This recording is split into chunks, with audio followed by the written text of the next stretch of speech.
O edifício sede da Junta Urbana de Tomar, em Santa Maria dos Olivais, foi palco neste sábado para a apresentação do livro dossiê BES-GES, um retrato do capitalismo monopolista em Portugal, numa iniciativa a cargo do Partido Comunista Português e que contou com as presenças dos autores, casos de Miguel Tiago, deputado do PCP na Assembleia da República, e de Ana Golar, jornalista, para além de Jorge Pires, da Comissão Política do Comitê Central do PCP. Registro ainda para as presenças de Bruno Graça, vereador da Câmara de Tomar, e de Paulo Macedo, eleito da CDU na Assembleia Municipal Nabantina. A ERTE falou em exclusivo com os dois autores. Miguel Tiago, por exemplo, foi questionado sobre o processo relativo ao BES e sobre aquilo que os portugueses deviam saber e ainda não sabem.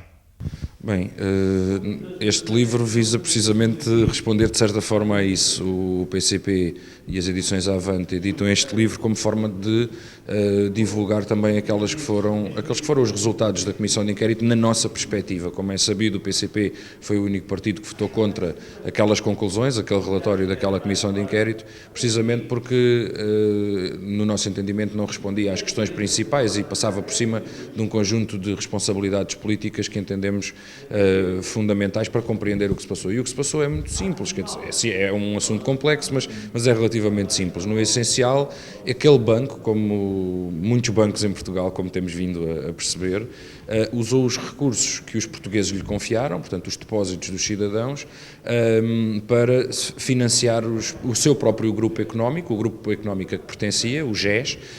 e outros grupos económicos com quem mantinha relações privilegiadas, nomeadamente a PT, enfim, e outros grupos económicos cujo financiamento funcionava um bocado nos dois sentidos. Portanto, o banco financiava a PT financiava o banco,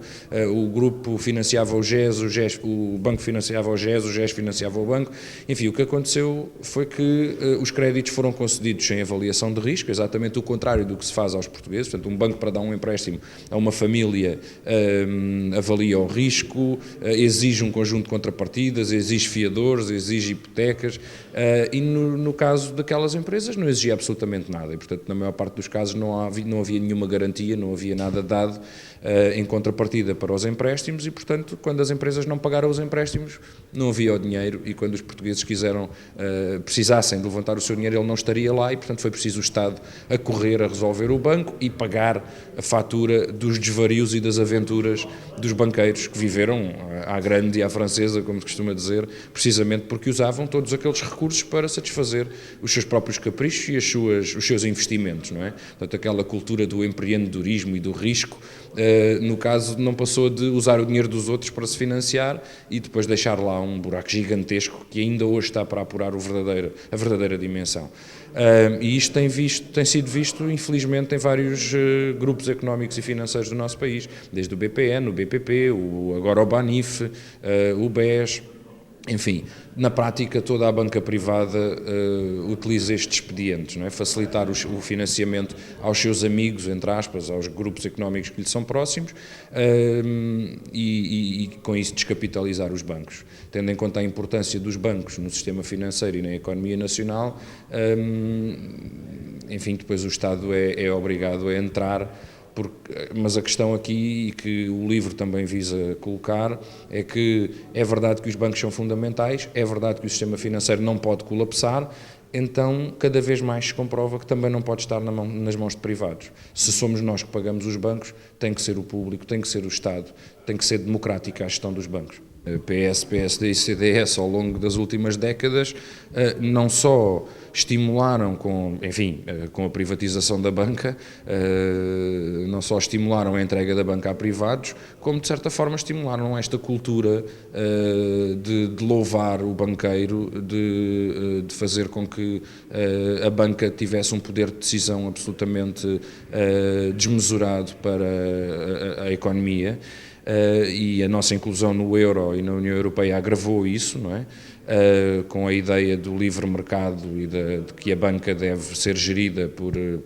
interesses de mercado e privados, e portanto o PS, PSD e CDS têm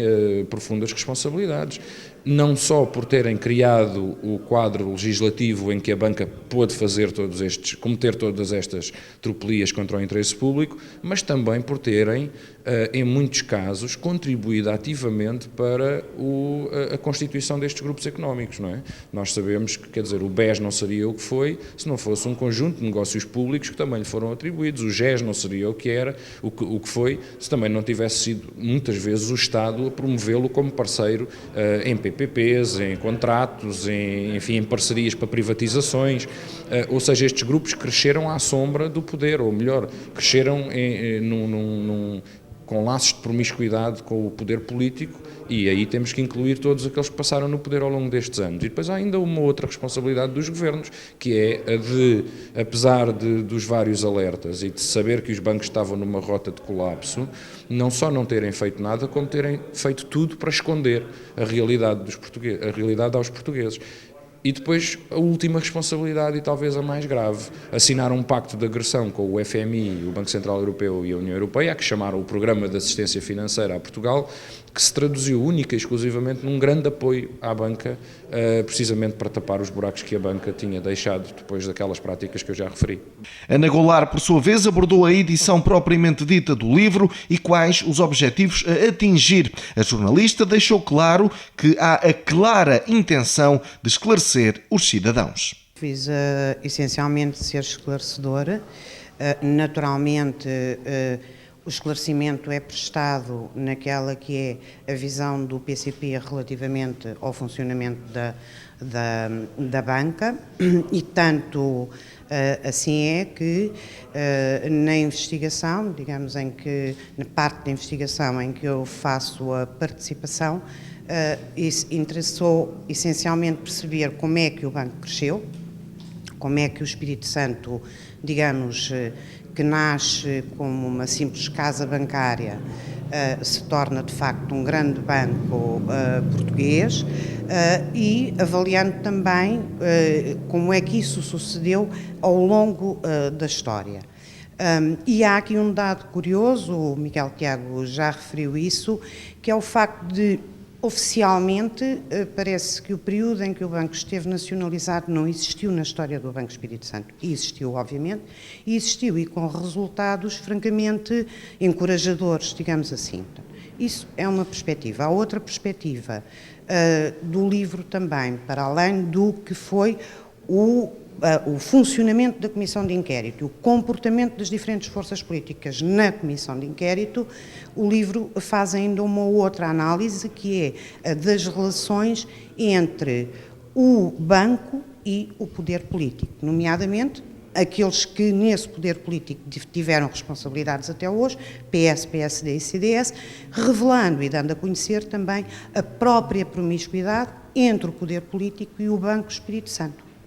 Nesta investigação que foi feita, fecharam-se portas? Não é, digamos, a investigação, creio que não foi feita com o objetivo de fechar nenhuma porta. Aquilo que o livro contém,